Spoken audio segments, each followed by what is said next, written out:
Ran? Oh belum mulai. Oh ini asik sebenarnya. Iya Mas, asik. Udah mulai belum? Mau lanjut aja. Ya udah Langsung lanjut aja. aja nanti diedit aja. Kamu mau potong kepalanya, mau potong kepalanya, terserah. Oke, udah ya. Selamat malam teman-teman. Mas Katirin matur nuwun, Mas Bowo matur nuwun. Oke. Kebetulan ini nggak sengaja aja, ini hanya ide karena si Dandi itu bawa peralatan podcast, kemudian dia ngomong, Pak mau podcast kira-kira mau nggak? Loh dengan siapa? Saya bilang, jadi ini tanpa rencana sebenarnya, sama sekali tanpa rencana. Yang kemudian asik juga ya kalau tajuknya kemudian Pala Kali Kreatif jalan-jalan ketemu master, kira-kira gitu Mas. Jadi ini saya sama Mbak Ari Okta mau ngobrol santai sama Mas Katirin sama Mas Bowo. Teman-teman sekalian bahwa Mas Katirin silahkan di googling gitu ya, Katirin itu siapa, Mas Bowo Damianus Sunuwibowo itu siapa, monggo di googling, ini keren-keren. Kebetulan ini bertiga ini adalah sahabat saya sejak tahun 89, walaupun dulu belum begitu dekat, sekarang alhamdulillah didekatkan dengan sebuah momen ya, pandemi. Gitu Mas Katirin, jadi ini sebagai prolognya. Mbak Ari dibuka lagi dong, dipancing apa lagi nih pembunuhannya. Karena kebetulan Mbak Ari ini juga alumni dari ISI Jogja tahun 90, angkatan 92 Mas.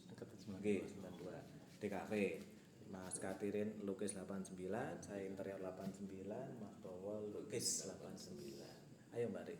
Iya. Kita ngobrol santai aja. Matur nuwun sebelumnya Mas Katirin, Mas Bowo. Ini kalau ketemu kakak kelas gitu ya, apalagi yang sudah maestro ini kan groginya nggak habis-habis. Umurnya udah tua. Udah master gitu. Jadi mau ngomong apa itu jadi blank gitu. Tapi yang jelas itu tadi kita alhamdulillah punya kesempatan untuk berjalan-jalan ke beliau-beliaunya ini. Kita ingin lebih ngobrol santai tentang itu tadi ya, membuka paradigma. Iya. Membuka paradigma, kita tahu dan ingin apa ya istilahnya, bukan sebuah wacana ya, mengenalkan beragam profesi, beragam aktivitas, beragam kegiatan yang mungkin bermulanya dari sebuah passion, dari sebuah minat yang kemudian ditekuni secara serius, dan kemudian passion itu dilakukan dengan menyenangkan gitu, yang kemudian pada akhirnya menjadi sebuah profesi yang itu adalah pilihannya sampai saat ini. Ya, mungkin kalau nambahin Mas sebelum Mas Bowo sama Mas Katirin secara bergantian, monggo kita santai, bahwa saya pernah baca literasi gitu ya, bahwa Indonesia itu dikaruniai oleh beragam budaya, beragam arsitektur, beragam local wisdom yang itu terbukti bahwa kita itu orang Nusantara adalah orang visual Mas. Oke. Orang intuitif Mas, gitu ya. Yang sebenarnya itu pun kemudian kalau saya mengelompokkan, ini bukan menjadi sebuah statement karena saya bukanlah siapa-siapa, bahwa khususnya rupa dan desain itu sebenarnya kan sudah menjadi lifestyle-nya kita, gitu kan Mas? Oke. Saya hari ini datang, Mas Bowo datang, istri saya datang, nggak sengaja kok outfitnya juga harus diatur, itu kan bagian dari seni loh Mas. Kemudian Mas Katirin sekarang dengan monokromatik pun juga itu sudah dengan pendalaman sebuah art gitu kan. Nah, itu kadang tidak kita sadari. Jadi membuka wawasan itu bahwa seni rupa dan desain itu tidak hanya, kalau saya menyampaikan bahwa ada beberapa hal ya, ada yang seni rupa dan desain itu sebagai hobi dan profesi, tetapi ada yang bukan profesi Mas. Jadi profesinya yang lain tapi dia berkegiatan seni rupa, atau bahkan banyak ragamnya ya. Jadi ada yang seni rupa jadi profesi, ada yang seni rupa bukan jadi profesi, ada yang seni rupa jadi hobi dan dia berprofesinya yang lain gitu ya, profesinya yang lain. Jadi atau dia berkarya seni rupa justru dibiayai oleh profesi yang lain. Jadi ada yang sama sekali tidak berprofesi, tidak berseni rupa, tapi ada yang berseni rupa tapi sama sekali tidak ada pikiran untuk mendapatkan hasil dari seni rupa. Nah, itu secara kedinasannya. Nah, monggo Mas dilengkapi Mas. Kalau ini saya. Iya, monggo Mas Bowo. Siap. Kalau bicara profesi profesi apapun tentunya kalau dengan totalitas, dengan pendalaman, terus rutinitas, kemudian itu akhirnya menjadi sebuah profesi dan akhirnya mempunyai nilai karena itu totalitasnya di situ. Seperti halnya pelukis lah. Kalau saya bicara pelukis, awalnya ketika saya berangkat dari Banyuwangi, taunya ibu saya kan, saya bukan sebagai pelukis itu taunya jualan gambar dari door to door gitu. Jadi sampai saya kuliah pun karena biaya sendiri kan waktu itu, saya habis dari 3 tahun terdampar di Malioboro, kemudian pulang, Mbok saya mau kuliah. Loh, Mbok orang di duit gitu loh. Nanti biayanya pakai apa? Ya saya bisa cari uang sendiri di Malioboro. Loh, sampean gambar seperti kok harus kuliah gitu loh. Karena memang waktu saya sebelum di Malioboro itu saya sudah gambar orang itu persis. Terus komentar ibu itu, loh sampean ini gambar persis kok enggak kuliah gitu loh. Kan menarik itu loh. Itu hubungannya dengan tingkat apresiasi kan dia belum tahu kalau pelukis itu tahunya profesi jualan gambar dari door to door gitu, tahunya begitu. Kemudian berlanjut, ini bicara saya tentang cerita saya. Siap. Ketika itu menjadi awalnya memang karena memang kesenangan menggambar dari sejak SD yang mudah kenal. Kemudian kesenangan itu kemudian saya kembangkan menjadi profesional ketika sudah masuk ISI, kemudian digojlok di situ, kemudian karena menemukan hal yang di diri saya itu dari situ, kegelisahan selalu ada dari situ, harus berekspresi lewat lukisan, ya akhirnya terus didalami terus, akhirnya menjadi sebuah profesi. Memang awal-awal lulus ISI itu kalau mahasiswa gampingan kan Mas Bowo juga gitu kan, juga tahu kan, kumuh gondrong itu mungkin nyari apa pasangan itu sulit ya. Betul. Mungkin keluarga besar dari yang kita senangi apa cewek itu kemudian menilainya itu pasti negatif. Ini nggak punya masa depan. Sebenarnya mungkin secara umum seorang dokter pun tadi bilang mungkin secara umum dia bicara masalah dari sisi penampilan, kemudian dari sisi passionnya, kemudian dia nggak melihat dari sisi yang lebih esensial. Sebenarnya kan seniman itu luar biasa ketika setara dengan Nabi lah, orang bisa bicara itu kan kita bicaranya dengan Rasul. Saya kira sulit, nggak semua orang bisa memahami tentang siapa seniman gitu. Apalagi bicara tentang karya, pencapaian karya gitu. Saya pernah bisa jadi 20 tahun menjadi seniman dan sudah di Jogja, ketika pulang lebaran itu di rumah tidak ada satupun lukisan. Saya mencoba gimana di rumah itu biar ada lah. Ini kan saya tuh selalu dibanggakan sama orang kampung, oh itu loh anaknya disikat di Jogja sukses jadi pelukis. Tapi tidak pernah ada lukisan itu kan. Pernah saya bawa satu lukisan, saya pajang kurang 1,5 kali 2 itu. Waktu di lebaran itu orang pada datang silaturahmi, tidak tahu, nggak paham itu apa. Karena nggak paham itu, kemudian lebaran berikutnya saya datang lagi, loh Pak lukisannya di mana kok nggak ada? Itu daripada kotor, saya bungkus plastik, saya taruh di atas tempat tidur gitu.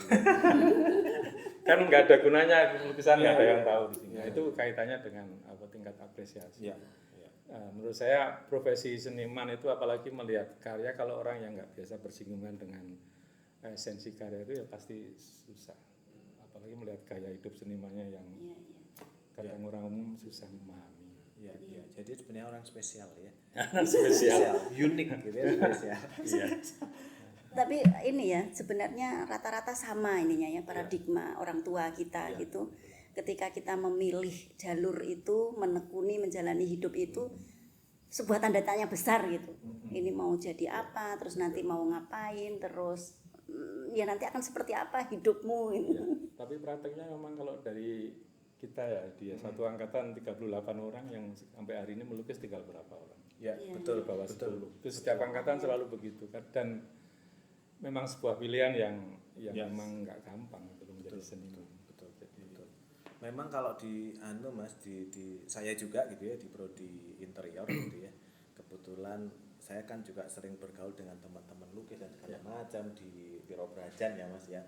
beragam yang kemudian juga terekam di otak saya. Ya. Walaupun secara seni rupa mungkin saya tidak seperti yang lain karyanya, cuman stereotip orang tua itu terhadap saya bahkan tetangga-tetangga itu juga sama, Mas. Ya. Penghargaannya juga begitu. Kowe harus jadi opo Le? Kira-kira gitu ya.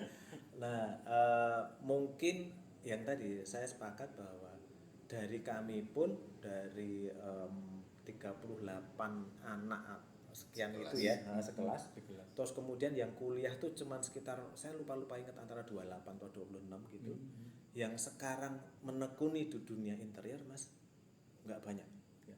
Tidak lebih dari 6. Jadi hampir Sama tidak lebih. lukisnya tinggal berapa kok? 8 atau 9. Ya bisa dihitung. Tapi intinya begini, waktu saya dari Jayapura SMA lulusan IPA ya, mau jadi apa?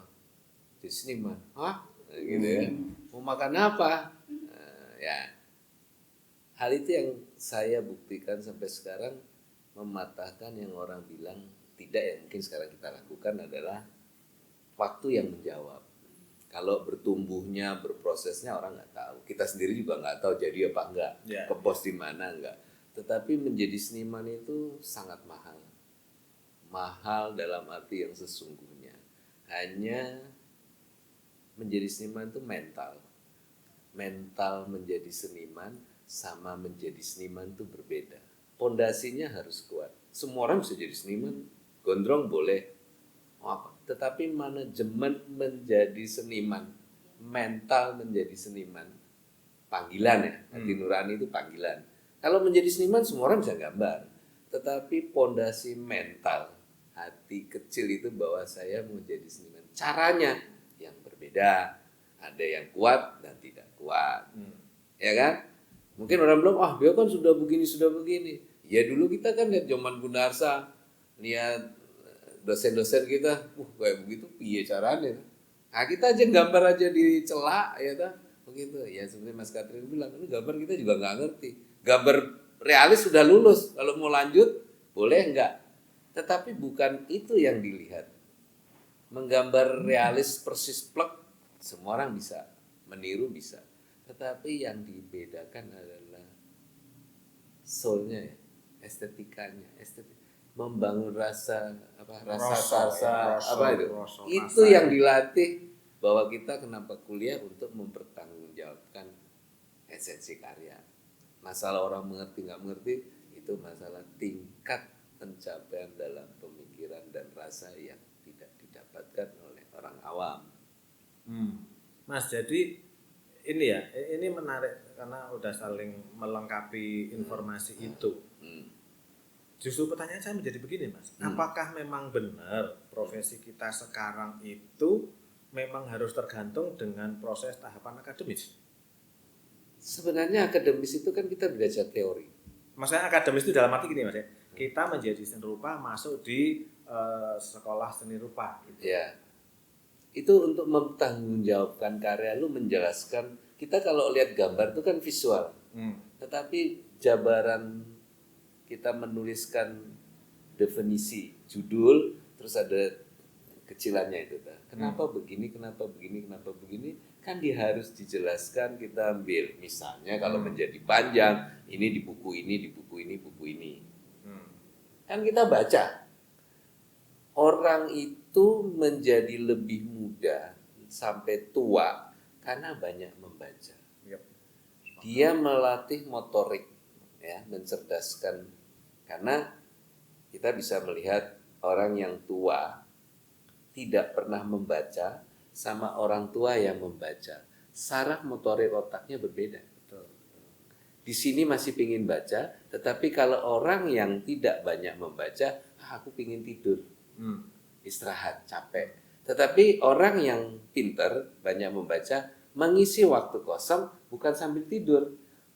Baca, walaupun cuma berapa paragraf, nah dia memudahkan. Ininya otaknya masih berpikir, tetapi fisik tidak bisa ditipu. Mungkin saya bisa nambahi kalau pertanyaan tadi apakah harus akademik menjadi seorang pelukis itu. Ya. Kalau menurut saya tidak ya, karena sebenarnya menjadi seorang pelukis itu sebenarnya untuk kesadaran tentang gimana orang itu berekspresi dan menghargai karya yang dia ekspresikan. Siapapun, bahkan kalau saya lulus dari akademisi, gimana caranya saya menghilangkan apa yang sudah saya pelajari, dalam arti saya bukan jadi Van Gogh, bukan jadi Avandi, bukan jadi Picasso, tapi saya harus jadi diri sendiri. Saya mempelajari Van Gogh, mempelajari kubisme, tapi saya bukan harus kubisme, bukan itu. Bahkan saya beberapa kali juri di TVRI, pernah ada di sini itu. Kalau di Jogja kan ada Sanggar Melati Suci itu kan banyak. Itu hampir setiap anak Sanggar Melati Suci yang 15 anak itu nggak pernah saya menangin karena seragam. Sama. Terus pengalaman untuk belajar seni itu sebenarnya lebih ke person, ke pribadi. Sebenarnya seni itu nggak bisa dipelajarin menurut saya ya, karena bukan nggak bisa dipelajari, artinya gimana seni itu bisa memunculkan karakter pribadi masing-masing. Biarpun anak kecil harus, kalau dia menyadari apa yang dia bikin kemudian dileceh sama temennya, kamu gambar kok ini kurang gini, ini jelek. Tapi dia mempunyai idealis dalam arti, itu saya, menurut saya gambar ayam tuh gini, menurut saya perempuan tuh gini. Jadi seperti halnya kalau saya sudah sampai pencapaian ini, ya menurut saya perempuan Katirin ya kayak gini, bukan perempuannya Avandi gitu. Bukan. Itulah yang tak maksud. Seni itu lebih ke pribadi, siapapun. Anak kecil pun berkarya, kalau dia akhirnya totalitasnya tetap dia bisa menghargai, kemudian terus berkarya, terus akan menjadi seniman itu. Akan menjadi diri sendiri, menjadi karakter si A, si B, si C itu akan menjadi sendiri-sendiri gitu. Artinya ini ya, sumber ilmunya itu sebenarnya di mana saja. Sumber ilmu atau pendalamannya itu bisa kita dapatkan di mana saja. Ada orang yang memang membutuhkan akademik untuk membantu dia mempercepat, atau ada orang yang memang dengan mandiri dia bisa belajar. Kayak dulu kan ada istilah nyantrik gitu ya Mas ya. Jadi berguru pada masternya, pada maestronya. Termasuk hari ini saya nyantrik. Ya sebenarnya nyantrik. Ya sebenarnya karena biasa. Sebenarnya lebih pada penguasaan bahan. Penguasaan bahan itu memperkaya, yang tadi Mas Katirin bilang, menjadi deformasi yang dia mau tanpa disadarin ke titik yang tidak ya jenuh dengan yang memang kan kita dari bentuk yang ada menjadi kekinian. Kekinian yang kayak apa? Hanya waktu yang menjawab. Artinya perempuannya Katirin yang sekarang bukan perempuan yang harus seperti realis, tetapi menjadi deformatif atau menjadi berbentuk Karena kebutuhan batin, pencapaiannya. Tetapi ketika dibahas secara teoritis, nah itu memang orang yang mempelajari secara teori. Tidak perlu belajar memang seorang mekanik canggih karena berdasarkan feel, bukan sekolah teknik mesin. Ya, pada akhirnya ini pencapaian ke sini kalau saya bicara saya ya, dari anatomi tubuh kan, abstraksi tubuh, kemudian sampai alat landscape dan sebagainya, itu sebuah proses panjang ya. Tahapan ya. Dulu dari realis saya yang masih ada satu itu sampai akhirnya ke sini itu karena kebutuhan emosional. Jadi saya sekarang melukis bukan masalah bentuk, bukan masalah teknis. Kalau kita bicara teknis sudah kita zaman kuliah sudah semuanya kita sudah pelajari lah. Yang pada akhirnya menghadirkan rasa itu, kegelisahan itu. Itu yang setiap karya jadi tentunya saya selalu penasaran terus kok bisa keluar ini ya, ternyata dunia dalam yang menurut saya itu lebih luas banget gitu loh. Jadi saya tidak pernah melihat siapapun seniman secanggih apapun sampai itu hiperrealis pun saya nggak akan percaya dia bisa mengejawantakan realitas secara telanjang ke dalam visual kanvas. Karena alam itu misteri, saya lihat perempuan misteri, landscape gunung misteri. Jadi itu karya aku pun tidak pernah selesai dalam arti karena itu masih misteri gitu. Bahkan banyak yang nggak tak figura itu karena memang selebihnya dari situ masih ada kesambungannya. Itu konsep saya, menurut saya. Siap. Jadi kalau memang Mas tadi yang di depan saya sampaikan bahwa pemahaman terhadap profesi, rasa, estetika itu kan tergantung dari sudut pandang kita berkegiatan masing-masing ya. Yang tentu saja tidak ada yang salah, semua menurut saya benar. Gitu ya. Mas Katirin benar, Mas Bowo benar, karena saya juga punya pendapat lain. Kalau di dunia saya bukan kemudian saya disetir orang lain, tetapi saya harus memenuhi kebutuhan yang meminta jasa saya. Agak berbeda. Tapi memang benar personifikasi kita itu akan keluar karena memang strata tertingginya seorang desainer atau seorang seni rupa itu ketika karya kita bisa dihargai oleh pemilik yang adopsi karya kita tanpa dia melakukan interupsi yang terlalu banyak. Ya. Gitu ya, Mas? Trust. Kalau applied art seperti saya ini adalah saya bisa menerjemahkan kemauannya orang lain. Itu masing-masing punya persepsi yang berbeda. Jadi tentu saja kalau saya melihat dari sisi ini ya luar biasa semua karena pencapaian Mas Kathleen sekarang luar biasa, saya salut banget sehingga saya hari ini adalah datang yang kesekian gitu ya. Terus saya ke Mas Bowo itu juga selalu penasaran gitu ya. Cuman balik lagi Mas, kita harus melengkapi sebuah informasi kepada teman-teman kita, kepada orang tua gitu bahwa dunia seni rupa itu asik ya Mas. Asik ya. Jadi ada beban nggak sih Mas ketika berkarya? Kalau itu sudah menjadi kebutuhan batin dan itu sebuah kesenangan yang tidak ada beban. Gitu ya. Karena orang seniman itu yang biasa ngolah rasa, tentunya kan ada hal-hal yang dia yakini bahwasanya lewat visual ini saya bisa bicara banyak lah tentang humanis, tentang sosial, tentang alam dan sebagainya. Tapi dengan bahasa saya itu loh. Jadi bisa. Nah, saya 2 kali pertemuan dengan Mas Bowo itu sehari pertemuan 8 jam Mas. Sehingga saya jadi memahami Mas Bowo itu sama-sama dari dunia lukis agak berbeda.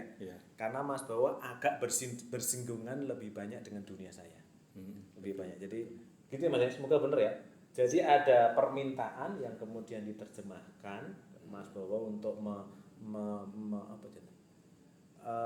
memberikan kenyamanan terhadap kebutuhannya klien, tetapi personifikasi Mas Bowo itu tetap masuk di dalamnya, jadi klien tetap orang yang top nyetir gitu. Benar ya? Jadi begini, kira-kira begini. Ya, memang saya sama Bowo beda. Ya, betul. Ya, Sudut saya pandang berkeseniannya beda. Seni murni si Mas Kathleen ini kan pure murni. Yang sehingga lo mau ya begini, nggak mau begini, itu murni. Nah, ketika kita dibutuhkan antara needs dan will, nah, kita harus melihat ini mau untuk siapa. Ada 2, yang murni buat kita sendiri ya beda, yang murni buat orang lain berdasarkan pesanan. Yang beda ini. Pesanannya ini saya masuk dalam kehidupan sehari-hari, bukan pesanan lukisan, berbeda. Saya lebih masuk ke kehidupan sehari-hari, ya masuk ke interior, masuk ke landscape, tapi seni rupa. Seni rupa dalam kehidupan sehari-hari yang sekarang di Indonesia itu, di Jakarta ataupun di Jogja, yang dibutuhkan orang sekarang ini. Sekarang ini di titik kekinian yang murninya itu murni masuk dalam kehidupan yang dia butuhkan. Pencapaiannya belum sampai ke titik Mas Kathleen, Itu yang berbeda. Kalau kita kasih jeglek semua kan, memang kita harus bicara antara seni dan bisnisnya. Karena kita membuat sesuatu harus ada yang membeli. Belinya kayak apa? Mock up. Ya kan? Kita beli ada yang beli itu yang ada di saya. Nah, saya jujur saya tidak menjual lukisan. Bukan saya bilang menjual. Saya tidak pernah menjual apapun. Tetapi orang minta menolong dan saya menolak dan saya kasih harga yang paling mahal. Dan orang mau, ya sudah, terpaksa. Jadi begini, kita bicara bisnis, kita bukan orang bisnis. Tetapi dengan menolak secara halus, kasih harga paling mahal. Sehingga orang itu tidak mungkin dan dibayar. Nah, baru mabuk. Tapi itu adalah art. Kita bukan bicara secara sampean bilang interior gambarnya gini, pintunya ini juga. Bukan. Lebih kepada seni murni yang Mas Kathleen punya yang tidak dicapai orang itu yang masuk dalam kehidupan sehari-hari. Terapannya begitu. Jadi kalau sampean bilang saya berbicara berbisnis tidak. Tetapi orang, Mas ini jual berapa? Terpaksa kan ngomong. Lah sampean Mas ini jual berapa?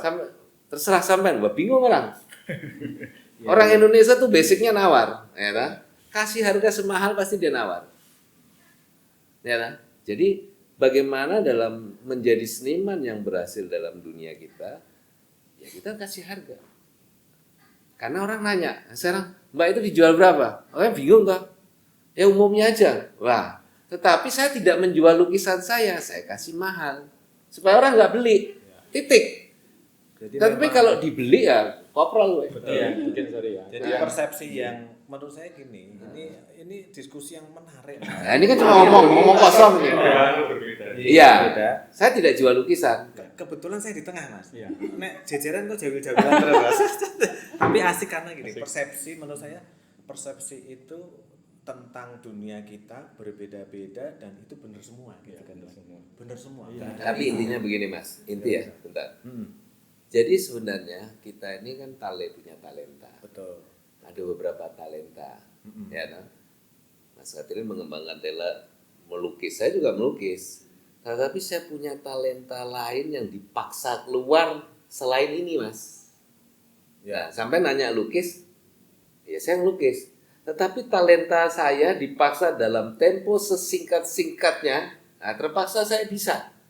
Enak, sampai sekolah aku ndelok sekali, oh ini ditambahin sedikit gini pasti api. Ya kan? Jadi kalau talenta, kenapa talenta? Kita punya bakat terpendam. Kalau A gue jadi pelukis, B gue jadi desainer grafis, C jadi interior, D jadi ini. Karena dipaksa. Ya kan? Bukan saya menyalahkan atau berbeda, enggak. Karena ini permintaan pasar. Saya mengajukan pekerjaan A, B, C sampai Z sehingga jadi iklan Sampurna Milk gue banget. Dan kenyataan proofnya ya yang sekarang saya dapat menjadi gue banget. Orang mau ngomong apa bodoh amat. The realnya orang awam yang menilai bahwa keberhasilan seni rupa yang kekinian itu orang melihat seni rupa dalam kehidupan dari fashion, sepatu, tanaman, halaman, rumah, jendela, itu seni rupa. Yang kalau orang tanya brandingnya bagaimana, kita pasti punya taste. Seperti Mas Katrin nempel batu. Kalau orang awam Mas, saya bilang temboknya bagus, wah larang amat Mas, batunya bagaimana? Lah tenan. Tetapi kita bicara, ini kan lukisan yang dikeluarkan visual, tekstur batu atau tekstur yang sampean keluarin. Orang awam suruh bikinnya gini, kalau nggak teriak-teriak tuh udah sudah. Iya. Jadi memang persepsinya apa ya?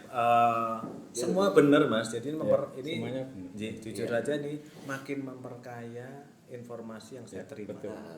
Karena dari tahapan yang kemudian kita sama-sama bertelur dari Wiro Brajan gitu ya.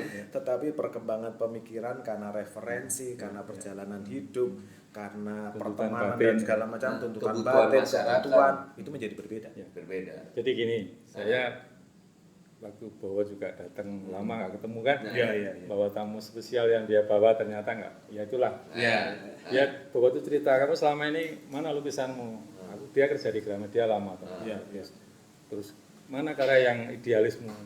Caranya kalau dia bilang, Mas pelukis itu harus kaya dulu baru bisa ngelukis. Nah, dia bilang Kayak gitu. pikiran. Kayak maksudnya secara kalau lukis terus nggak laku ya terus untuk apa gitu loh. Kalau saya lebih beda, lebih ketika lulus saya harus putuskan jadi seniman ya saya di situ ya terus bergulat di lukisan. Ya. Payu nggak payu dan sedikit pun tidak ada pikiran tak lukiskan tak bikin manis-manis bentuknya tak bikin biar laku, tidak ada sedikit pun. Dan saya tidak pernah mungkin saya nggak punya teori untuk jualan ya. Saya lebih pure di studio melukis. Kemudian saya menghayati setiap karya yang lahir.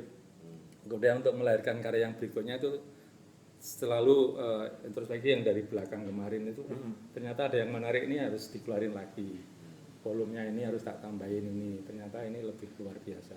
Terus gitu ternyata nggak ada habisnya karena ini kan kita bicara absurd kan, sesuatu yang dari dalam tak keluarin. Terus menggali, kemudian dulu yang dari lukisanku anatomi tubuhnya nggak begitu, sekarang sudah menjadi abstrak itu. Kemudian terus berjalannya waktu selalu mengabdi pada proses. Jadi bagi saya seniman itu sampai akhir hayat pun selamanya mengabdi pada proses. Karena proses itu yang paling penting sebenarnya. Kan lahir, tiada pensiunnya gitu. Dan nggak boleh pensiun. Nggak boleh pensiun. Nah, kemudian kalau kita bicara yang Mas Bowo, ada saya, ada jenengan itu kan. Kemudian karya yang lahir itu kalau kita tentunya selalu melatih rasa, apapun hasilnya kita dengan rasa, kemudian yang lahir yang akhirnya kan ada rasanya. kalau seorang seniman dan punya jiwa itu apapun tujuannya, Ya. Mas Bowo mungkin lukis biar laku itu tak bikin ini, atau ini kalau lahir kemudian kalau kamu mau ya segini, nggak mau ya sudah gitu kan misalkan. Itu kan sebenarnya kekuatan kita lah. Ya. Kita studi diisi kemudian kita mempunyai kesenangan berkarya apapun bentuknya, ya rumah kemudian yang interior dan yang lukisan dan sebagainya. Kalau itu dengan rasa tentunya itu nilainya luar biasa dan dihargai orang. Itu benang merah yang bagus, Mas. Saya dengar sekarang tuh roso gitu ya, roso. itu. Roso itu apakah similar dengan estetis? Ini sebuah anu nih. Rasa itu terlatih ya. Terlatih. Dengan sendiri karena diasah, Mas. Jadi yang Mas Katrin bilang roso kelukisan, ya Mas Katrin kan main fokus di kanvas. Tapi kalau rasa saya masuk ke seluruh bidang karena permintaan yang diminta orang sebenarnya saya bukan ke situ, tetapi orang meminta advis. Jadi lebih kepada menjadi konsultan estetika kalau bahasa kerennya sekarang. Ya, estetika ini pantasnya deh. Barangnya sama, seperti kita menyusun elemen garis, warna, bentuk gitu. Itu terlatih karena kita dikasih bahan. Ini kalau ditata bagaimana? Seperti kita masukin kanvas itu kosong, terus kita mulai kasih garis, tapi ini dalam bentuk yang sudah jadi, yang kemudian menjadi lukisan 3 dimensi yang keluar. Ya. Jadi sebenarnya kalau orang sampai nyeket, gambar drawing, gambar titik ini, itu kan dari Katirin keluar dari rasa sampai masukin di kertas. Ya. Sketsa itu dikeluarin sama Katirin, sampai masukin lagi. Ya, sebenarnya elemen estetis itu sama. Sama. Jadi ibaratnya gitu loh, kita bertiga ini kalau kita ibaratnya meludah pun jadi sama. karya gitu. Betul. Jadi benang merah tadi itu roso ya. Iya, rasa. Jadi itu terlatih. Kenapa kita sekolah di ISI itu lebih dilatih rasanya, lebih bertanggung jawab secara ya lebih dianggap lebih mumpuni kalau orang ngomong karena sekolah benar loh. Ya. Kalau sampean sekolah sudah masuk larang, udah dapat ijazah, nggak mungkin jadi tukang masak yang jago. Orang percaya, Mbok itu masak sambal hijau, saya lombok hijau paling enak sewonosari, kalau nggak ada ijazahnya, orang nggak percaya. Misalnya nggak ada mereknya. Tapi kalau orang semua jualan itu kan, oh ini bakso yang paling enak mereknya ini, sayur ini yang di Wonosari ini. Nah sebenarnya sama, cuma kita main di mana. Nah, tetapi kalau kita mainnya kayak sampean main ini kan orang satu merek ceplok ya orang percaya. Karena proses yang orang tidak tahu melatih rasa itu menjadi. Kan dia mainannya lukisan. Sampean kan mainnya terlalu banyak. Kan mainannya terlalu banyak. Ya kan? Nah, itu kan beda. Ini Larin, hobi lu 1, ini hobinya 20. Pray. Bukan, maksudku aku pun menempel batu ini kan saya sendiri juga. Iya. Ini itu pun pakai rasa juga itu. Nah, Maksudku, iya. terap ini seni terapnya itu di apapun kalau kita punya tis nirmana. Ya sebenarnya kita jadi seniman. Elemen estetis itu kan sudah jelas komposisi, kemudian ritme, irama, dimensi, tone, ruang, kemudian harmonisasi. Itu semuanya kita udah mateng lah. Jadi kalau kita bicara estetika, bicara seni itu kan ada cipta, rasa, dan karsa. Nah kemudian yang harus kita sadari, harus diwelehkan gitu, bahwa ternyata seni rupa dan desain itu kan sudah bagian dari kebutuhan dasar hidup yang setiap hari dari pagi sampai pagi lagi itu melekat dalam kehidupan kita sehari-hari. Tapi itu yang kadang-kala masih nggak disadari banyak orang gitu ya. Nah, sebenarnya sebenarnya begini, seni itu sebenarnya satu ya, seni itu seni murni itu dibagi ada arsitek, ada desain, ada grafis, ada semua bisa. Tetapi difokusin di mana supaya tidak terlalu banyak, ya. Ya, ada kemudian perkembangan menjadi sebuah spesialisasi. Iya, jadi lebih fokus. Dia kemudian ya yang tadi kan berkembang terus ya, kalau Mas Katirin bilang dalam berkarya itu sebuah proses gitu ya Mas ya. Semua orang juga sama tuh, sebuah proses. Saya juga sampai sekarang pun masih proses, apalagi kan saya didenguin orang namanya MBKM ya Mas. Merdeka Belajar Kampus Merdeka. Hari ini pun saya masuk dalam kampus yang namanya Katirin Art House gitu. kampus baru yang dadakan gitu ya Mbak Ari ya. Jadi balik ke edukasi Mbak Ari. Jadi kira-kira gimana? Karena ini bagian dari pilarnya Pala Kali Kreatif. Jadi kita kan tajuknya adalah Pala Kali Kreatif jalan-jalan ke master kan gitu ya. Balik lagi ke edukasi. Apa yang bisa kita ambil dari sahabat saya berdua yang luar biasa ini? Iya, yang tadi kita ambil benang merahnya itu kan konsisten, istiqomah, terus sebuah proses perjalanan yang panjang dan kemudian mengalir. Jadi memang keseriusan itu yang kemudian digarap dari awal, totalitas digarap dari awal sampai ini belum berakhir gitu ya Mas ya, masih panjang terus perjalanannya. Itu sih pada akhirnya yang akan membuktikan. Nah, Mas Bo, Mas Katir dan Mbak Ari, kalau saya ya di dunia saya, mohon maaf ya, dunia saya itu dalam saya berprofesi ada faktor yang namanya networking Mas, kekancan Mas. Kekancan, silaturahim gitu ya. Itu yang kemudian bisa membuka peluang kepada karya kita ya, yang kemudian diadopsi menjadi sebuah karya yang dibeli oleh mereka. Apapun itu karyanya, karya seni rupa, karya tadi Mas menjadi penasihat estetis, saya sebagai karya interior design gitu ya, itu dibeli oleh orang banyak, itu bagian dari proses gitu ya.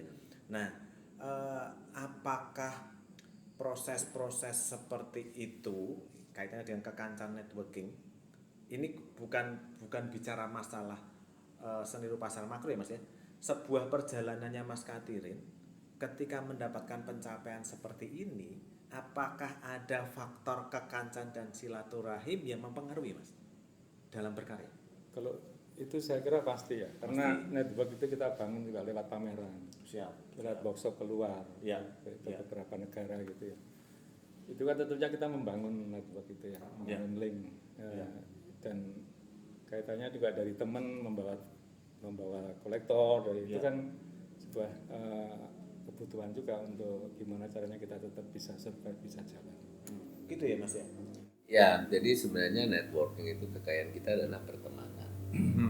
Kita itu dikenal karena punya teman banyak.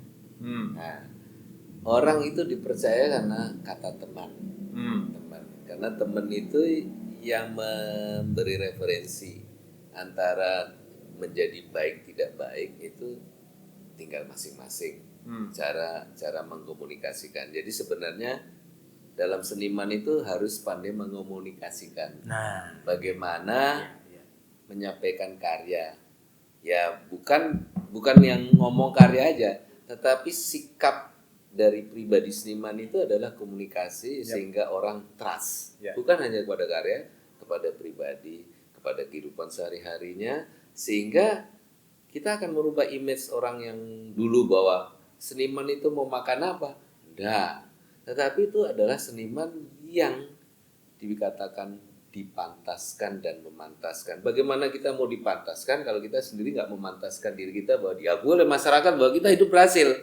Nah, tapi secara hidup kita tidak berhasil sampai bilang mau terkenal, tetapi secara kehidupan sehari tidak dipantaskan oleh diri sendiri. Jadi komunikasikanlah bahwa secara karya adalah Anda seniman yang berhasil. Dalam tanda kutip, masyarakat tidak melihat proses, melihat di titik akhir di hari tua bahwa sampean berhasil dalam berkarya sebagai seniman. Bentuknya mau kayak apa? Proofnya adalah karya. Proofnya adalah kehidupan sehari. Proofnya adalah silaturahmi pertemanan yang gede. Ya kan? Dan banyak hal yang mungkin tidak bisa disebutkan satu persatu. Tetapi sikap tutur kata dalam berkesenian itu yang dinilai masyarakat bahwa Anda menjadi orang yang dianggap the best profesional, master, suhu, mau apapun orang sebut adalah orang melihat style. Jadi selain tadi kalau diurutin gitu ya Mas ya, tadi ada apa Mbak Ari? Roso, gitu ya. Kemudian konsisten, gitu ya. Kemudian selalu belajar, gitu ya Mas ya, moco gitu ya, membaca. Kemudian apa lagi tadi? Memantaskan secara usia. Terus networking. Kemudian Mas Bowo meloncat sedikit ke komunikasi, ya komunikasi. Nah, ini pertanyaan selanjutnya Mas. Bagaimana dengan personal branding atau branding? Ini tiga pertanyaan Mas. Personal branding, dan sekarang adanya kemajuan teknologi. Yang juga ada namanya kemajuan informasi, ya toh? Dengan teknologi ada informasi toh Mas? Ya. sekarang Mas Bowo sama Mas Katirin juga main IG, main Facebook gitu kan. Nah, personal branding, digital teknologi dan komunikasi ini buat berprofesi di dunia seni rupa dan desain penting kan? Sangat penting ya. Sangat penting. Ya. Terutama kita bisa melihat gimana perkembangan dunia seni di luar ya. Siapapun sekarang dimanapun di museum mana kita bisa buka googling, langsung bisa tahu pencapaian mereka yang kekinian mana, kemudian ranking dunia siapa yang sekarang di karya yang paling diakui dan sebagainya. Tentunya dari situ kalau kita tidak kuat tentang idealisme ya, tentunya banyak orang yang masih niru gitu ya, niru karya-karya itu, dan pengaruhnya luar biasa itu. Tapi ketika saya menanggulang itu, saya merasa berkarya itu ya selalu merasakan apa yang proses yang saya alami. Jadi proses itu tetap pengaruh dan mempengaruhi dengan adanya perkembangan teknologi tadi Mas ya. Jadi terpengaruh dan mempengaruhi ya. Pasti. Gitu ya. Cuma betul, kita mengambil bersikapnya gimana gitu loh. Banyak sekarang yang seniman tiba-tiba kayak yang seniman luar siapa gitu banyak sekali. Jadi ternyata di sana sudah ada gitu. Ya, jadi tidak meniru, menjadi lu banget atau gue banget itu adalah ya proses itu kan seperti jadi orang menikmatin prosesnya dengan santai. Jadi tidak sakit itu karena pencapaian yang diinginkan sama yang kenyataan itu harus seimbang, mengalir. Yang berkembang itu kan kita bertumbuhnya kan tiba-tiba bisa gede, bisa enggak, tapi itu yang saya bilang mental, panggilan dari dalam itu fondasinya harus kuat lu menjadi seniman. Kalau enggak kuat itu banyak hal yang membuat. Bukan hanya gua gondrong atau apa, bukan itu. Tetapi bersikap itu adalah fondasinya gue mau jadi seniman yang kayak apa, menjadi gue banget, yang menilai adalah masyarakat. Lu mau ngomong apa, orang harus lihat proof-nya bahwa keberhasilan seorang seniman itu ya lu dipantaskan di masyarakat, diakui oleh secara umum. Nggak usah orang lain ngomong, nggak usah dengerin. Yang penting lu berkarya, orang datang, orang nggak melihat prosesnya. Wah keren, cuma kata itu aja. Jadi dibuat begitu, goblok. Ya cuma kata itu. Karena orang tidak bisa mau ngomong apa, habis. Wah, gendeng katanya. Udah gitu aja. Tetapi untuk mewujudkan itu, kita sendiri juga, ini bagus apa enggak? Yang bilang orang lain. Karena kita sudah nggak tahu ukurannya 10 itu berapa. Iya nggak? Jadi menurut saya kayak Arthur de Dentu itu kan dia punya teori yang big value-nya siapa? Warhol. Warhol. Ya toh, Andy Warhol. Dia hanya menaruh kotak big value itu kan produk. Dia pesen di pabriknya itu kotak 500 kotak, dia taruh di tempat ruang pameran. Dan ruang pameran itu udah ruang galeri yang sangat terkenal dan bergengsi. Dan yang bawa penulisnya juga sangat terkenal. Akhirnya diakui itu sebuah karya, big value-nya Warhol itu, padahal itu cuma kotak disusun. Itu kan kalau yang naruh itu orang angkat buruh gendong yang di pasar atau yang tukang bongkar muat di box pasar itu tidak akan jadi apa-apa. Karena tadi ya Mas ya sudah ada proses value dan personal branding yang terbangun ya. Perjalanan proses Andy Warhol itu nggak tiba-tiba langsung naruh di situ. Gitu. Kalau tiba-tiba jasa tukang angkut di bongkar muat itu langsung naruh di situ ya nggak akan jadi apa-apa. Daya ganggunya, daya ganggu. Jadi siapa yang naruh di situ, dan seni itu sebuah proses. Warhol itu berproses, nggak cuma sebatas tiba-tiba langsung naruh big value di situ. Gitu. Jadi istimewanya profesi di situ. Mbak Ari ini menarik, ada ini nih, ada apa ya? Ada tiba-tiba ya, ada bisikan dari saya kira-kira gini. Kan Salvador Dali, kemudian siapapun, dia kan double Mas. Dia juga scientist, dia juga seniman. Kan? Dikira wong ki kok iki wong edan gitu kan. Pikirannya keluar dari konteks kekinian gitu ya. Seperti misalnya kalau dulu saya lihat yang namanya kartun apa itu, yang tiba-tiba ada helikopter, kemudian ada batu bisa ngomong gitu ya, yang dulu tuh belum ada handphone mas. Ya. Tiba-tiba ono handphone, terus saiki ada video call. Jadi ada beberapa seniman yang menembus batas sehingga itu menjadi sebuah teknologi yang menjadi kekinian, bener nggak mas? Nah, gimana pendapatnya mas? Ya, menurut saya memang seniman itu sebenarnya harus mendalui zamannya, itu penting. Karena apa yang sudah dibikin, kan kita tuh seniman tuh medianya ya paling cat kanvas gitu ya, dan mungkin ya patung, ya kayu dan sebagainya. Itu figur pun, objeknya pun ya manusia itu dari zaman Renaissance pun ya perempuan ya begitulah. Tapi gimana caranya kalau namanya karya sudah segitu banyak ya dari zaman dulu sampai Renaissance sampai hari ini, itu kalau kita nggak punya konsep baru dalam arti visual secara sudut pandang baru yang orang bicara ini belum pernah dibicarain, belum pernah dibikin seorang pelukis siapapun, itu yang dibutuhkan sebenarnya. Kalau maksudku mendahului zamannya seperti Van Gogh waktu zaman dia sampai potong telinga itu, karena memang dulu seniman waktu itu kan kalau nggak masuk di Salon de Rufusé itu belum diakui seniman, karena standar Salon de Rufusé itu harus bisa realis. Nah, kemudian Van Gogh waktu itu enggak, dia tetap apa yang dia mau ya itu dikeluarin sampai periode-periodenya kan banyak, sampai ke kubis, sampai periode birunya di Jepang dan sebagainya. Itu kan seniman harus begitu cerdas itu yang dibutuhkan itu sebenarnya. Kalau dalam dunia bisnis mas ya, dalam dunia bisnis, dalam dunia perencanaan apapun, menurut saya inovasi menjadi penting. Sebuah kebaruan. Betul. Ya. Berarti seniman itu berkarya juga harus punya kebaruan terus menerus melakukan kebaruan ya. Nah ini balik lagi mas ke dalam digital ya, Mbak Ari ya, kita selalu ngomong nih digital. Sekarang mungkin mas juga mungkin nggak tahu galau atau sikapnya bagaimana tentang metaverse mas. Tentang dunia maya yang sekarang lagi dibangun para programmer itu, yang kemudian sekarang kalau di dunia seni rupa juga ada sebuah penghargaan jual beli, sekarang sudah dimulai ya, kalau jual beli barang dan jasa sudah melalui online, ada marketplace dan segala macam dengan NFT dan segala macam. Mungkin saya lempar ke Mas Bowo dulu, gimana pendapat Mas Bowo tentang metaverse, NFT dan segala macam? Ya sebenarnya begini mas, apa sikap kita gitu ya? Ya satu yang saya bilang fondasi basicnya kita kan skillnya di tangan sama ini. Tetapi kalau NFT itu kan sebenarnya itu kan alat. Kita masuk ke dalam alat, karya kita masuk ke dalam alat. Nah, tetapi bukan itunya yang kita pakai. Bahasa dulu waktu gua ngelukis terus menjadi desainer grafis, karena kita kan di kampus nggak kasih komputer. Tetapi kita harus memegang komputer, kita pegang mobil, pegang sepeda motor, harus belajar.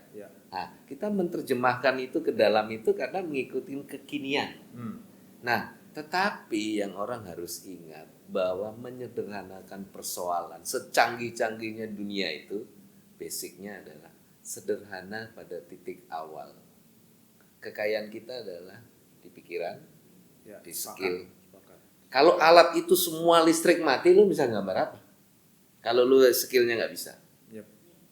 Menyederhanakan pikiran itu menyederhanakan persoalan basic ya. Masa lu pakai NFT, ini masak nasi goreng, print keluar nasi goreng itu, lambe muturah orang iso.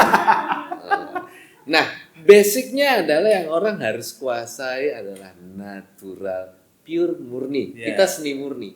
Kalau itu kan 20 alat mau terbang tinggi-tinggi, kalau bensinnya rakuat tuh terbang. Ya dah? Ya enggak Mas? Gimana Mas? Kalau saya lebih ke apa? Kembali ke idealisme proses ya. Iya. Sama ya. Saya melahirkan tujuan saya berkarya untuk melahirkan kegelisahan saya, mencurahkan. Tapi setelah itu lahir mau NFT, mau apa itu di luaran saya. Alur aja ya Mas, ngikutin alur aja. Jadi kalaupun kemudian bukan tanggung jawab saya, tanggung jawabnya melahirkan karya, mengeluarkan kegelisahan saya.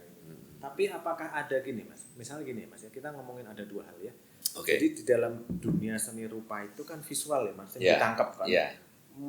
Mau digital visual juga iya, manual visual juga iya, kan ada yang ditangkap gitu ya.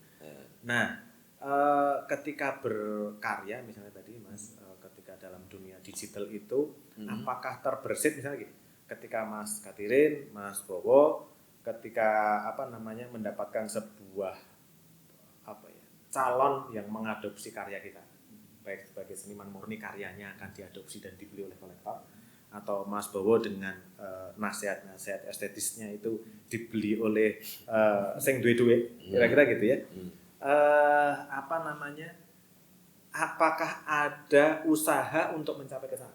Misal gini, sekarang penjenengan akan dihargai karyanya karena sering berpameran atau melakukan networking atau melakukan personal branding bahwa gue pelukis gitu ya. Mas Bowo mengajak calon klien itu datang ke studionya beliau melihat bahwa ini loh karya gue, sehingga lu mau ngasih kerjaan gue ya seperti ini, kira-kira gitu.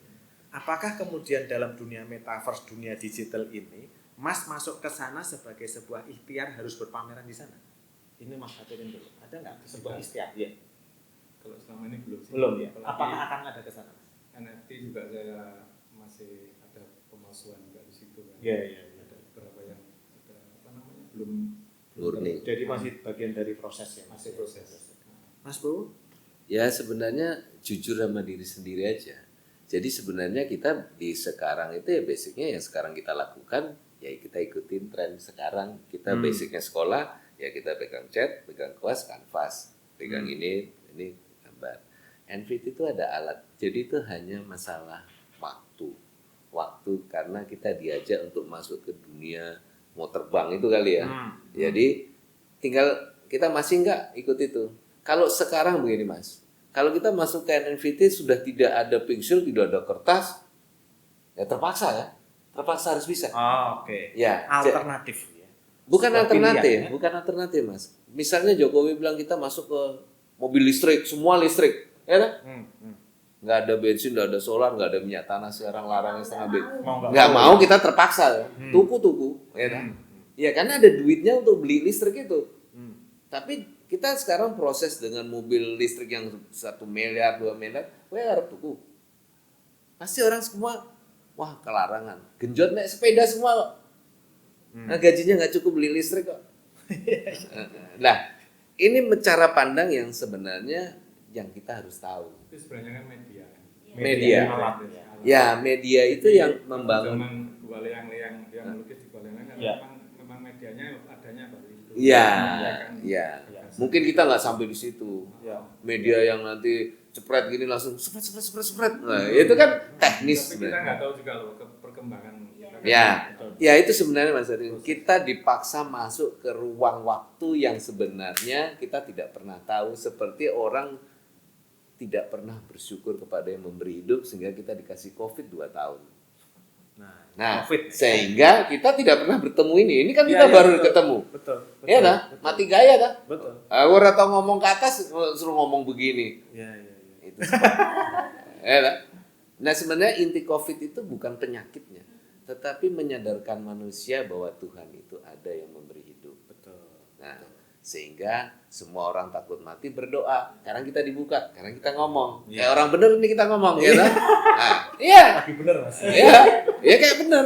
Oh, lu mau hebat jadi pelukis, mereka gue nggak pernah bersyukur. Nah, iya dah. Makanya nikmat apa yang kau dustakan? Oh. Ya. Ini sisa-sisa. Sisa-sisa ya. Kuliah subuh. Enggak, intinya itu. Jadi, Ar-Rahman ya. ya, jadi Termasuk kita dipaksa ya Mas. Iya. Dipaksa untuk merenung. Dimaksa. loh, sekarang lo percaya orang mau pulang ke Lebaran semua COVID, iya toh, suntik booster dipaksa antri sampai jam 2 pagi cuma disuntik booster kan takut nggak boleh lewat. Nah, kan goblok kan?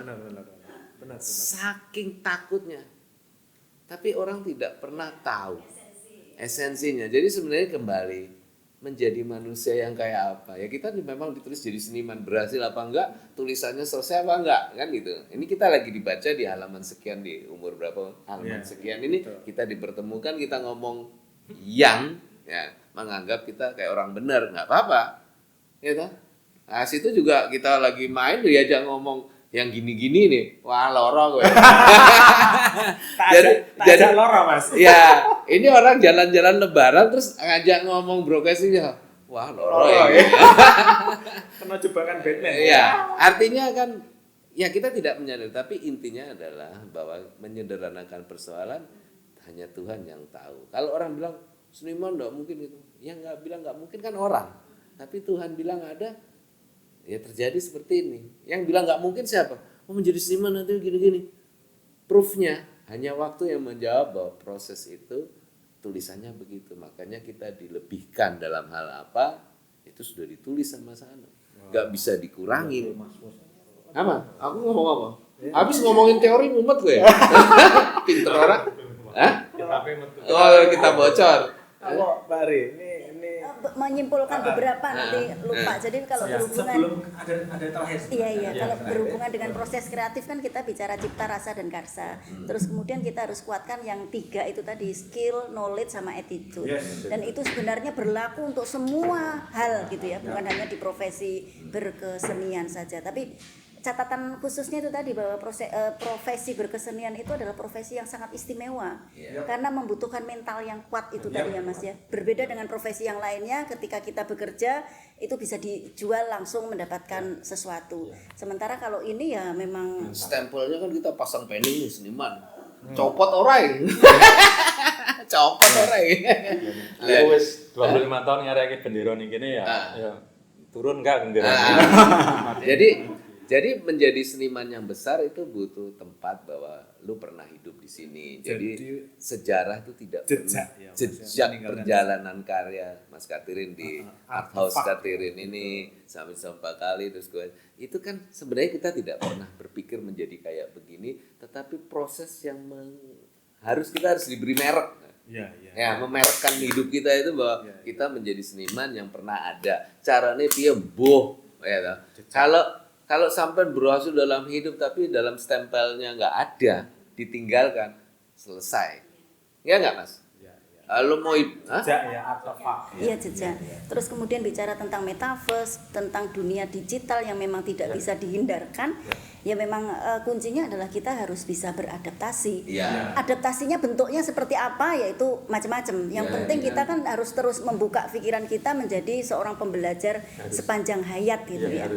Harus belajar. Iya. Menjadi guru yang digugu dan ditiru. Mumet ya karepmu lah gitu. Mas Katirin, sebelum kita menyudahi obrolan, sing tak pokso podcast gitu ya hari ini sebenarnya ada ini pertanyaan pungkasan sebenarnya Mas. Dan sebagai sebuah bukan pertanyaan ya, bagaimana pendapat panjenengan berdua kaitannya gini, kita itu kan makhluk yang tadi udah disadari oleh Mas Bowo, Mas. Nikmat apa yang kau dustakan? Berarti kita ada satu makhluk itu kita diciptakan adalah ada hubungan vertikal kan antara makhluk dan penciptanya, ya kan? Nah kemudian kalau kita kemudian ada hubungan antara ciptaannya dengan ciptaannya. Jadi hablum minallah dengan hablum minanas gitu ya Mas ya. Kemudian apakah kemudian manusia ini, kalau tadi udah disebut ya, kita bernetworking itu kan bagian dari hubungan antara manusia kan Mas? Kemudian kita melakukan sosialisasi, komunikasi juga hubungan antara manusia. Tetapi kita kan punya kewajiban. Kewajiban di dunia ini bahwa bermanfaat buat orang lain. Gitu ya Mas ya? Jadi sebagai makhluk sosial itu kudu bermanfaat buat orang lain. Apakah Mas Katirin punya cita-cita atau punya rencana atau sesuatu, atau apakah sudah dilakukan sekarang yang menurut Mas Katirin sudah memberikan kebermanfaat buat orang lain? Bukan hanya orang lain Mas, lingkungan dan sebagainya. Ya tentunya dimanapun saya tinggal, dimanapun saya ditakdirkan untuk singgah di dunia ini ya tentunya bagaimana orang sekitar tuh merasa nyaman dengan saya. Ya apapun bentuknya, ya yang jelas ya saya membangun gimana caranya saya itu menjadi orang baik. Gitu. Orang baik tentunya ya gimana saya menjadi di sosial itu ya apa namanya kita jaga, kita silaturahmi, kita saling kita saling membagi. Apapun yang bisa saya lakukan melibatkan mereka. Salah satunya membantu untuk pekerjaan saya. Dan yang baru bisa saya lakukan itu ya yang paling penting bagi saya bermanfaat di lingkungan. Pripun Mas Bowo?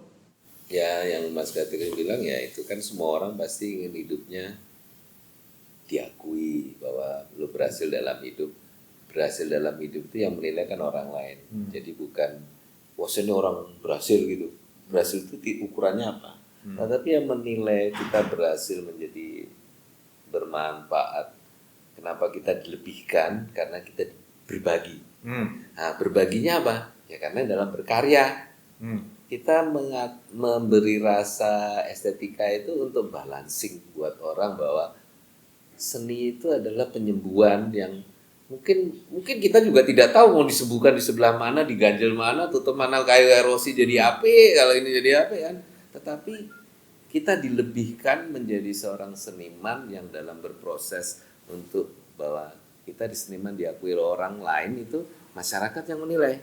Bukan saya seniman loh, yang penting gondrong, karir band, ora. Tetapi ya itu tadi bertutur kata, bersikap, pencapaian yang dilebihkan oleh bahwa Tuhan melebihkan kita itu untuk berbagi rasa kasa itu. Yang sebenarnya kita cuma jalannya sudah dikasih. Nah, menjadi bermanfaat bagi orang lain hanya waktu yang menjawab. Ya, ya. Ya, ya. Ya. Ya, Ini kan Mas ya, dunia spiritual ya. Ini dunia spiritual. Kalau dunia fisik Mas, ini ngomongnya apa ono nih. Kebetulan alhamdulillah gitu ya Mas ya.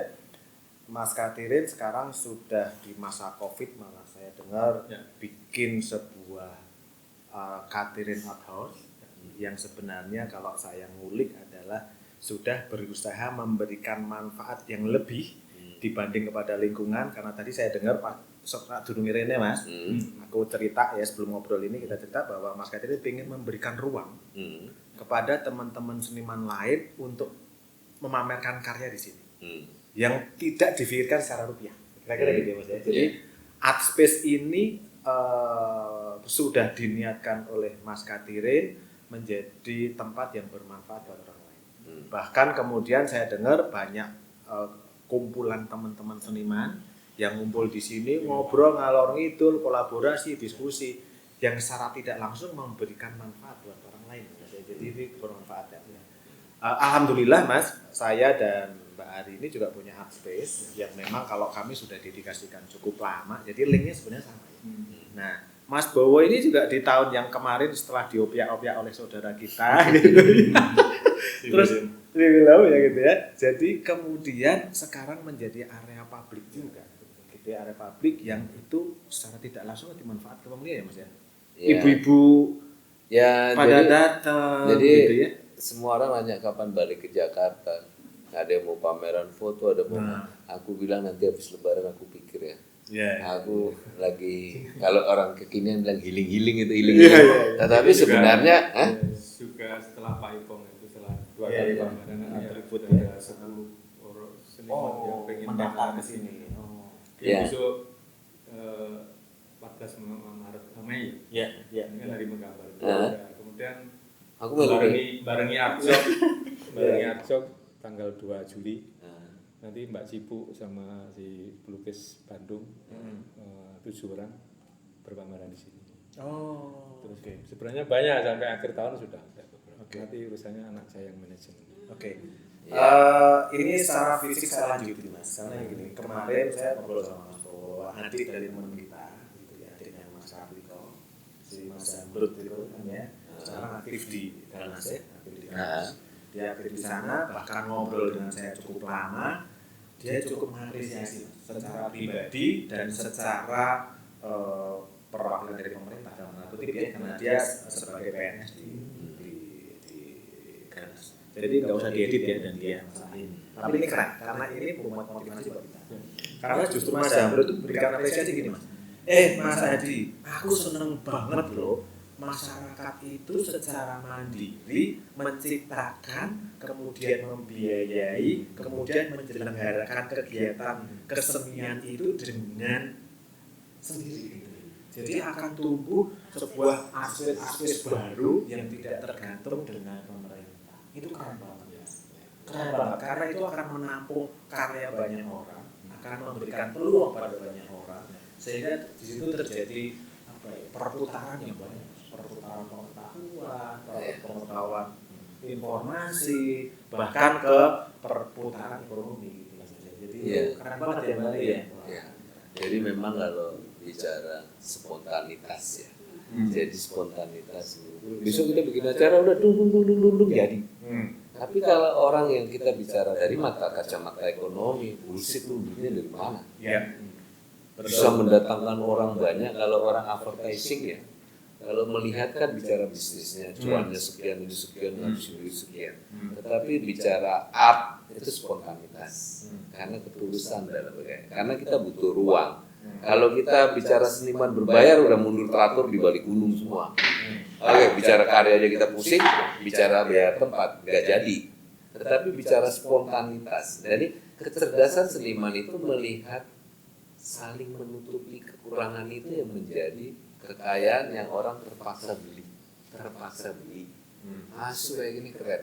Ya, mungkin kita juga karena keterpaksaan dari yang tidak ada menjadi keren itu, karena ya adanya itu.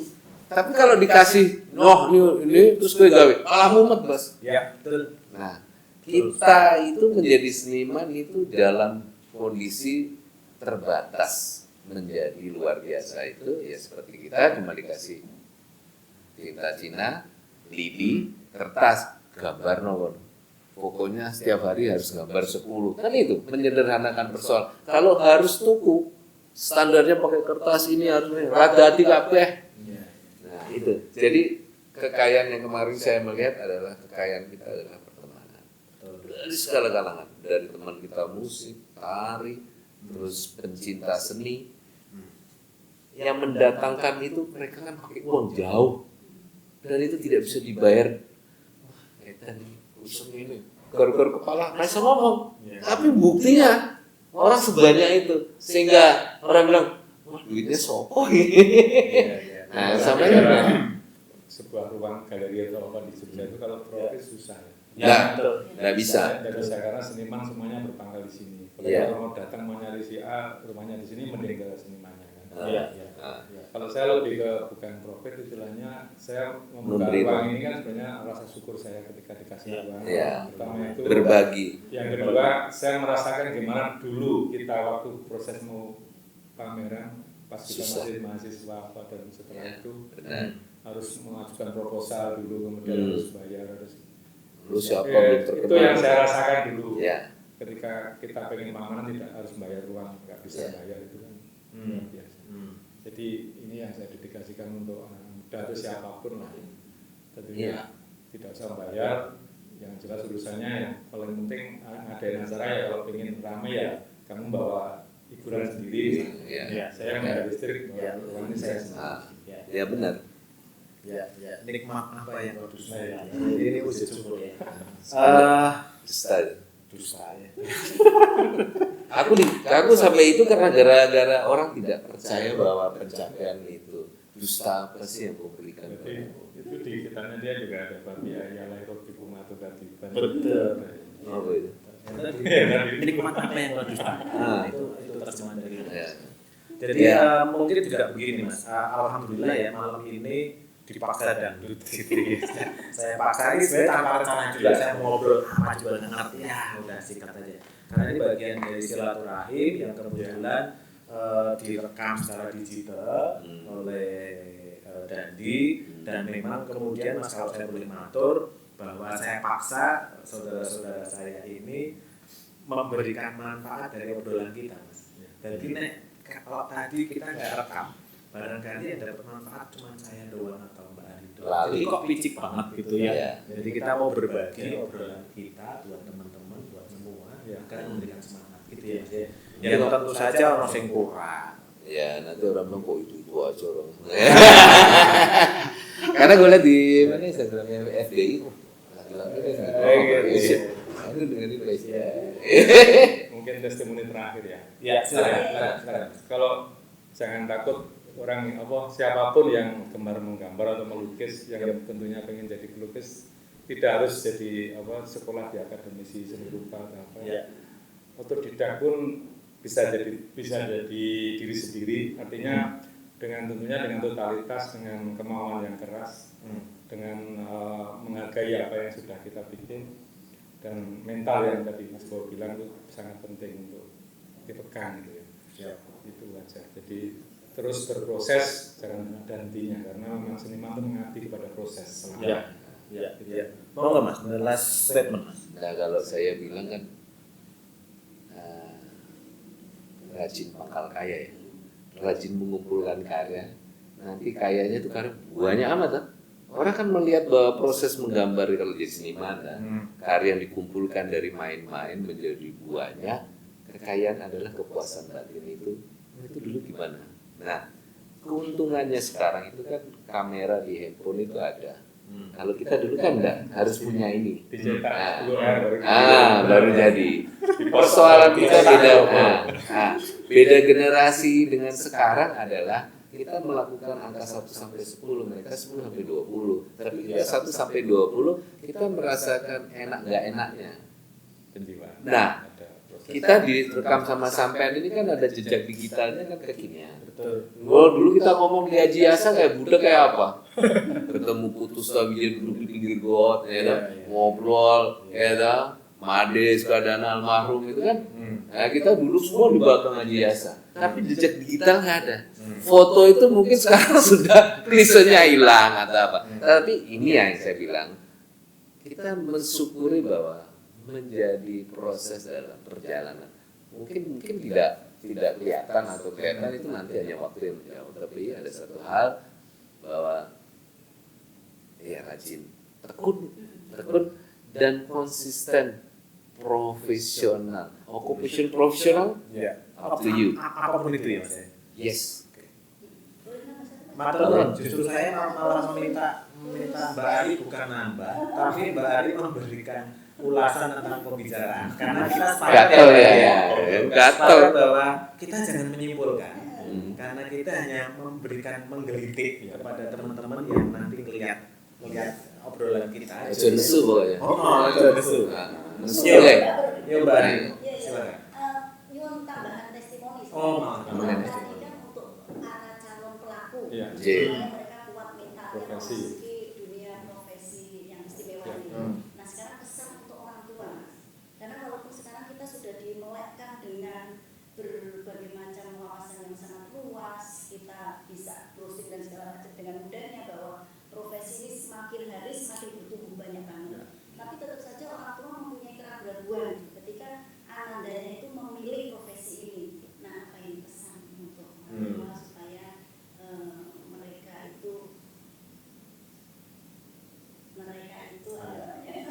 mereka itu bisa menghargai bahwa kita punya keberagaman profesi gitu ya. Dan yakin kalau anaknya memilih itu adalah pilihannya dan silakan kemudian dijalankan. Ya. Monggo Mas Arya. Ya, kalau orang tua harusnya bersikap, ini sebagai saya juga sebagai orang tua ya, kita harus menyadari bahwasanya dunianya tidak mudah. Dunia saya orang tua sama dunia anak sekarang beda. Dunia saya mungkin belum paham tentang IT, tentang yang sampai begitu canggihnya kan. Tentunya dari kesadaran orang tua itu ya tentunya kita banyak mempercayakan gitu. Jadi memberikan kebebasan berekspresi, dia lebih paham sebenarnya. Karena tuntutan digital kan sekarang kita nggak paham. Pesan Mas Bo, Mas, buat para orang tua. Ini belum punya anak ini beda ya. Anaknya teman-teman akeh. Persoalannya sama ya. Kalau aku ceritain persoalannya beda. Jadi begini sebenarnya. Kekhawatiran orang tua kekinian adalah menjadi seperti yang dia mau. Artinya merubah persepsi, kalau bapak gua begini, lu jadi, kalau bapak gua S1 lu S2, ya. Kalau saya S2 lu S3, pilek dia. Nah, tapi biarlah anak-anak belajar menjadi natural. Oke, menjadi kekinian di handphone, tetapi yang harus dilatih adalah menjadi bagian dari sosialita, sosial, menjadi menyapa orang tua dengan, kalau orang Jawa kan, ya kita di Jogja kan, unggah-ungguhnya itu etika. Terus ada tamu, terus bagaimana? Itu dulu yang dilatih, itu basic. Mau jadi canggih kayak apapun, tapi pondasi itu yang saya bilang. Karena pondasi hati, rasa kita kan ini art. Kita bicara art itu kita bicara natural. Natural artinya bagaimana bertutur kata kepada orang tua. Bagaimana kalau dulu aku dari Nun Sewu ya. Nah, itu yang lupa. Pintar boleh. Dia boleh pintar mau jadi apapun. Tapi anak adalah tetap anak. Bukan menjadi bapak dari anak. Dia berubah menjadi lebih pintar dari bapak. No. tetapi adalah sikap kejujuran melatih bertutur kata yang baik. Mau canggih kayak apa tapi bersikap sama orang seperti yang kita diajarkan dulu itu ya basicnya natural. Natural itu semua orang tahu. Tapi merubah ikut kekinian semua di remote, wah robot. Nah, tetapi kita bicara art adalah mengembalikan esensi menjadi manusia yang baik. Menjadi manusia yang mencintai dalam berkarya. Berkarya itu masak ya berkarya, itu mencintai itu kan sebenarnya naturalnya banyak, hanya ruang waktu yang menggali bagaimana di Jawa itu diajarin tulisan itu. Jadi kalau dijelasin nanti kita kuliah nih, tapi lebih baik intinya adalah mengalir seperti ada anak menjadi tidak seperti yang diharapkan, ya orang tua. Negara ini dibentuk oleh keluarga. Wah itu sudah natural itu. Kalau di rumah aja nggak bisa ngurus negara korupsi pasti. Iya nggak? Itu ya Mbak ya. Jadi sebenarnya aku asik banget gitu ya. Ngobrol sampai pagi di layar. Nah iya loh, belum mulai. Baru banget gitu. Nggak teli. Tapi ya gitulah. Tapi yang benar ya itu saya bilang. Saya malah berharap gini Mas Bowo. Jadi memang waktu tidak akan habis kalau kita bicara ya. Kalau kita senang ya, kita senang di saat kita punya kelonggaran waktu yang tadi kita niatkan memberikan manfaat buat orang lain gitu ya. Barangkali malah nanti tak todong Mas Bowo. Yo nek bar pameran di bulan Mei kita gantian ngobrol cantik neng. Oh bebas. Nah, gitu kan. Di bawah jembatan Iya. Pak. Nyeket kali apa coba jembatan. Aku mikir wah gila. Keren ya. Oh, iya, Mbak. Jadi Dia melakukan yang kita sudah lakukan. Ya, dia menjadi nggak tahu ketagihan. Dia memang proses. Mungkin dia melatih skill, melatih tangan menangkap spontanitas. Iya. Kalau itu saya kira lebih ke apa spontanitas. Iya. Kemudian Iya rasa. need jadi beda. Mas. Jadi Mungkin nek klarifikasi ya, Mas. Jadi pembelaan yang tidak perlu gitu. iya. Jadi ketika pandemi gitu, ketika pandemi itu memang luar biasa Mas. Jadi hikmahnya itu luar biasa. Oh iya. Hikmahnya luar biasa. Yang kemudian saya itu tadi Mas ngolah rasa. Sesuatu itu rasa kudu terawat, kudu harus bersyukur segala macam. Nah aku mumpung kok tidak ada yang didapat gitu Mas. Jadi jujur selama pandemi justru di bulan Oktober tahun 2021 ya. Saya tuh mulai aktif sketsa lagi ke zaman kuliah. Jadi saya on the spot lagi ke zaman kuliah. Zaman kuliah dulu kan seminggu 130 sekali kan gitu ya. Itu saya ulangin lagi Mas proses itu. Dan itu menarik Mas. Itu menarik. Jadi kayak tadi sebelum datang ke sini daripada aku balik meneh sewa nggak ketemu Mas Nadir, orang ketemu Mas Bowo. Ini nggak ngomong kali opak di bawah. Kali opak. berlama. Mas. Jadi itu Ya itu pandemi saya lakukan sampai 130 karya itu Mas Bowo juga mendampingi saya berkarya di sini Pak. Betul. dan hikmahnya hilang. Ya tapi saya lebih. Hikmah yang robusta. Nah sebenarnya begini, saya lebih banyak belajar tentang ini adalah menyusun fondasi cara pandang mengenai bagaimana menjadi seniman, bagaimana menjadi orang yang bukan jadi seniman cara pandang, bagaimana menjadi seorang kolektor, bagaimana sebagai orang yang punya duit untuk beli lukisan. Saya memasukkan ke semua posisi itu sehingga kita nanti tahu kita mau jadi apa, membuat sesuatu yang sebenarnya lingkaran setannya itu sebenarnya sama dengan yang kemudian terjadi di seniman angkatan lama adalah kalau itu image yang kalau seniman mau makan apa itu tuh. Nah, itu kan sebenarnya kita harus kembali pada mental. Ya dia sudah belajar banyak dari udah paten. Sekolah kan harus salah dulu kalau pinter nggak mungkin. Tapi kesalahan itu yang membuat kita belajar untuk membuat fondasi. Kisi-kisi yang mempertahankan lu mau ya gini nggak mau gitu kokoh dalam bukan gue sombong nggak butuh duit, semua orang butuh duit karena berkarya pakai duit, tetapi yang adalah mental fondasi adalah meyakinkan positioning bahwa kita yakin dengan pilihan hidup kita Sehingga menjadi seniman yang matang itu bukan sebagai pribadi individual, tetapi cara pandang masyarakat umum tentang kita yang tadi sampai bilang, bagaimana menjadi seniman yang orang sekarang. Intinya adalah kita mematangkan diri kita sehingga orang juga mengakui bahwa kita itu buah yang bukan sekedar jadi, tapi memang enak untuk dibeli, dimakan, manis gitu kan. Tetapi matangnya itu kayak apa? Proses. Tapi kita melihat sisi itu, kalau kita jadi, kalau Sonia bilang, mangga ini sendiri diomongin oleh mangga yang banyak. Tadi kan bergerombol, orang kalau bergerombol ngomongin yang sendiri. Gitu. Kalau orang sendiri itu ngomongin apa dah? Nah, itu kayak begitu. Nah, menjadi orang yang dilihat sangat mengganggu. Oh, dia berdiri buah itu, dia kan tidak milih. Mangga itu berdiri sendiri bergerombol. Iya caranya. Ya, kan? Tetapi menjadi orang yang tetap menjadi diri sendiri ketika jadi mangga sendiri, bukan menjadi mangga yang bergerombol, ngomongin aja. Tapi tidak menjadi mangga. Orang ngomongin apa? Bodoh. Ya seperti intinya. Intinya karya yang bagus itu ketika ada nilai daya ganggunya. Ya. Yang penting orang belum Orang lihat asu, jago, isu-isu, yang dia bikin. Ya, jadi sebenarnya karena semua orang bisa melakukan setelah melihat, meniru. Tetapi yang untuk meyakinkan ini keren di sini itu, wah, soalnya banyak. Betul. Nah, itu hanya belajar untuk mematangkan proses. Bosok orang. Dari tahun banyak ya. Aku ngomongnya ngawur loh. Memang ini sengaja ngawur. Korset Ya, takon yang ngawur, jawab yang ngawur. Aku takut kondo nesu. Nesu. Ojo nesu. Nesu boleh.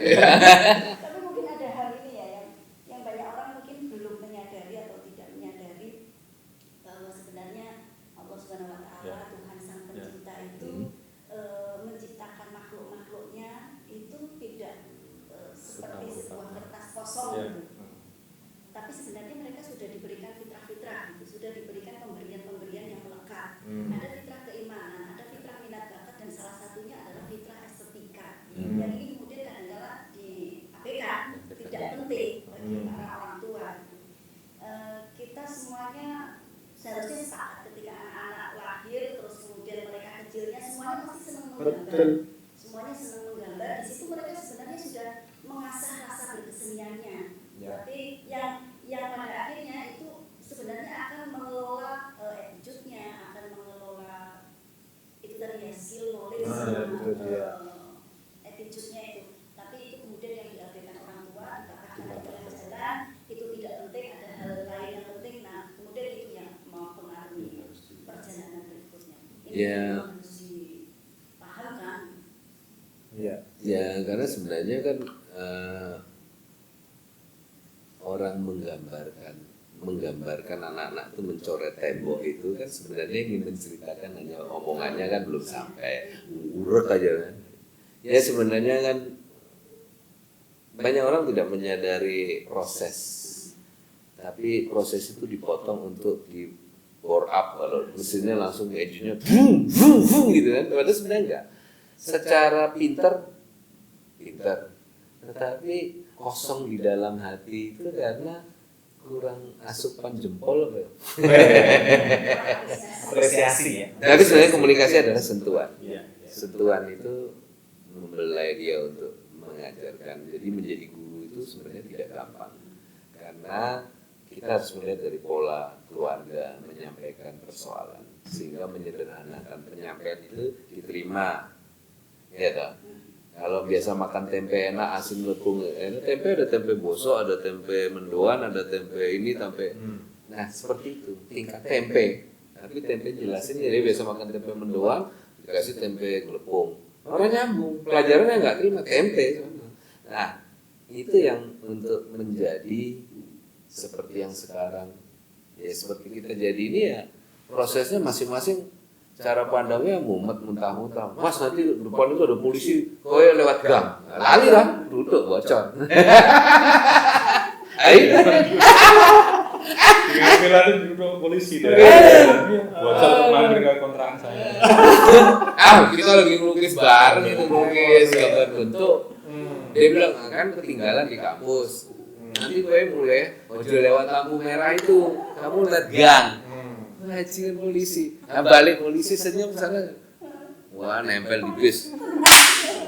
Masih ada polisi di tiang listrik sana, bocor kepalanya. Kembali ke Mbak, mematahkan orang tua, mematahkan kegemaran anak kecil gitu ya. Kemudian akhirnya mempengaruhi ke depannya. Tidak berlanjut karena memang ada hal yang harus orang tua, ambisi orang tua untuk jadi dokter, jadi apa, di angkatan dan sebagainya. Itu sebenarnya kalau dilihat dari situ masih secara umum kan begitu ya. Ini sebenarnya saya lihat tingkat ini apa, tingkat sumber daya manusianya. Karena gimana? Saya pernah pameran tunggal pertama di Singapura itu di Yaduat di Millennium Tower itu, saya sempat main, kebetulan ada pameran maestro dunia semua, ada Van Gogh, Picasso, ada si yang Piet Mondrian dan sebagainya. Pas kebetulan saya datang di museum itu ada kunjungan anak SD kelas 1, ada TK besar rombongan itu. Itu saya sempat terkagum-kagum, gimana enggak ada pemandu museum itu, ada anak sekecil itu, kelas SD 1 SD itu bicara tentang lukisannya Piet Mondrian yang kotak-kotak itu, yang abstrak, kemudian bisa satu anak bisa bertanya 3 kali tentang karya itu. Belum nanti yang abstraknya si Paul Klee, ada yang abstraknya siapa lagi. Itu dia sangat antusias. Coba sekarang dibayangin kalau anak kita berkunjung museum melihat lukisan abstrak itu, ya paling berlalu-lalu tidak tahan. Itu kan kaitannya dengan gimana sistem pendidikan tentang yang diajarkan tentang seni di sekolah gitu ya. Ini sangat-sangat jauh dibanding itu. Saya tadi langsung ke, berarti kan sumber daya manusianya yang harus disiapkan, terutama orang tua kalau bicara seni mungkin ya sangat awam, jadi itu ya memaklumi. Ya harus dikomunikasikan terus menerus ya. Iya.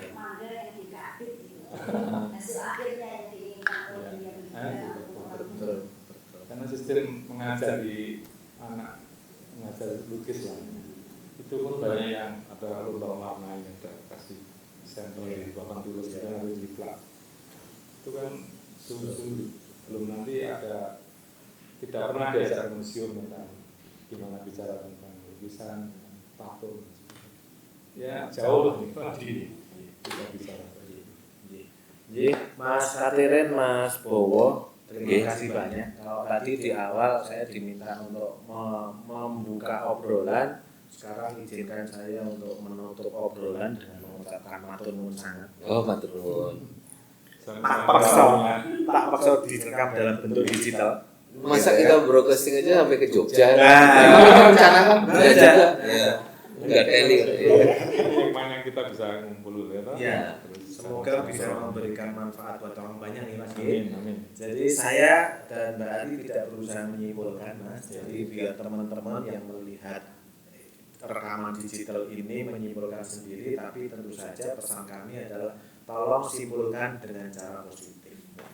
Tidak ada sesuatu yang sempurna di dunia ini, sempurna itu milik Sang Khalik gitu ya Mas ya, yang pencipta. Jadi kami minta maaf kalau ada beberapa hal yang barangkali kurang berkenan, tapi niat kami sangat baik. Gitu ya Mas ya. Berbagi untuk berbagi dengan hal yang mungkin ngomongnya memang enak.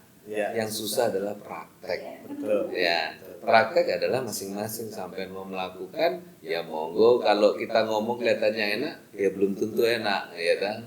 Kalau mau enak ya kurang enak tambah kecap ya wis, ya kan? Ya. Matur nuwun Mas Katrin. Sekali lagi di Katrin Art House, semoga memberikan bermanfaat buat orang banyak.